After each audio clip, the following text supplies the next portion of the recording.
হাতের ছাপ অনুষ্ঠানে রাম ও চিকিকে একসঙ্গে দেখে অন্নপূর্ণা অগস্ত্যি রাগে ফেটে পড়েন। রাম নিজ হাতে চিকিকে অনুষ্ঠানের জন্য তৈরি করে দেয়। রাম বলে, চিকি, আজ তুমি অনেক সুন্দর লাগছ।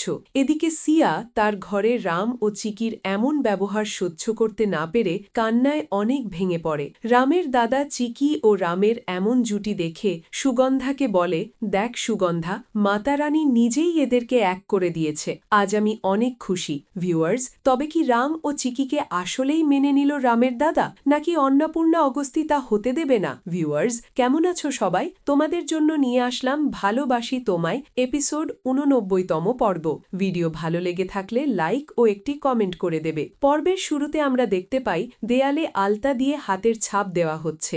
রাম ও চিকি পাশাপাশি দাঁড়িয়ে। রামের দাদা অত্যন্ত খুশি।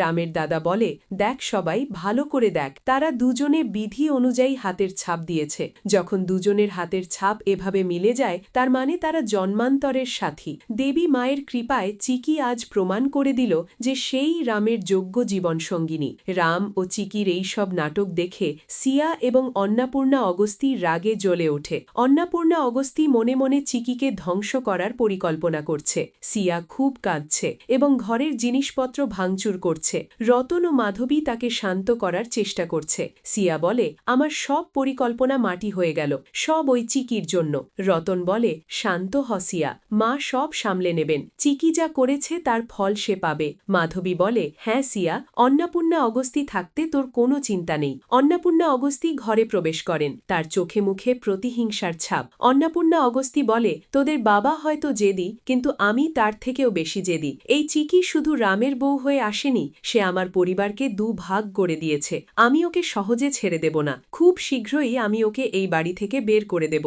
এবং সিয়াকে তার প্রাপ্য ফিরিয়ে দেব। ড্রয়িং রুম, সকালবেলা। চিকি পর্দার আড়ালে ঘোমটা দিয়ে দাঁড়িয়ে আছে। অন্নপূর্ণা অগস্ত্যি, সিয়া এবং অন্যান্যরা সোফায় বসে শাড়ি দেখছে। চিকি সবার জন্য চা নিয়ে আসে। চিকি বলে, ঠাকুমা, এই নিন আপনার চা। অন্নপূর্ণা অগস্ত্যি রাগান্বিত হয়ে বলে, তোর হাতের চা আমার কাছে বিষের সমান। অন্নপূর্ণা অগস্ত্যি তিনি ইচ্ছা করে চায়ের কাপটি মেঝেতে ফেলে ভেঙে দেয়। সবাই চমকে ওঠে। চিকি খুব কষ্ট পায় এবং কাঁদতে শুরু করে। অন্নপূর্ণা অগস্ত্যি বলে, চিকি, এভাবে কি কেউ চা দেয়? তুই অশুভ, তোর মুখ আমাদের দেখাবি না। হঠাৎ রাম সেখানে আসে এবং চিকিকে কাঁদতে দেখে অত্যন্ত ব্যথিত হয়। সে চিকির পাশে এসে দাঁড়ায়। রাম বলে, চিকি, তুমি কাঁদছ কেন? শান্ত হও। অন্নপূর্ণা অগস্ত্যি বলে, রাম ও একটা অপয়া, দেখ ও চা আনতে গিয়ে কেমন অঘটন ঘটিয়েছে।